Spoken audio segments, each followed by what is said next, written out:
individuals in the fields those 3 days, and talk about that in the book and what it's like to speak to the victims.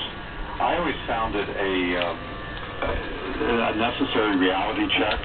It kept my perspective grounded about why I was doing what I was doing, and why when I sat in oak-paneled rooms back in Washington, I wouldn't forget those faces, and I wouldn't forget those voices, and the need for us to actually get this job done of trying to seek some accountability for the crimes committed against them. Indeed, you say in the book that you battled Washington bureaucrats as much as any overseas adversaries in trying to get these tribunals established, and was that part of the problem? Most of us are so far removed from these horrors, even as we read about them or see television clips, that we just can't go there. Yes, and when you bring these issues to a policy-making table, whether it be in Washington or London or Auckland or anywhere, it's sometimes very difficult to ask your colleagues who have not witnessed it, who do not spend much time thinking about these problems, but rather thinking about other problems, to actually focus and understand that it's not simply a matter of whether or not a few bureaucratic pegs can be moved to facilitate, one simple request.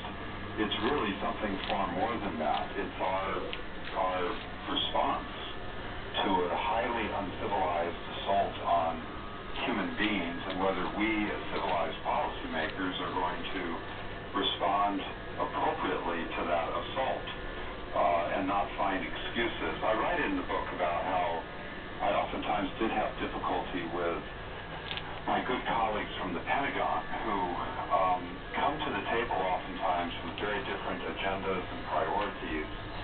And of course, oftentimes one is asking for some military assets, including transport and just basic vehicles and other logistical types of support to try, and security for mass grave sites, just posting some soldiers around a mass grave site so that it can be preserved for the investigators to get in there and get the evidence and ultimately bring it to the tribunal.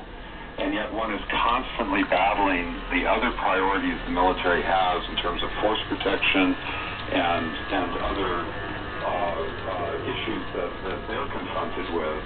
And they view yours as sort of a very secondary or tertiary field of activity for them.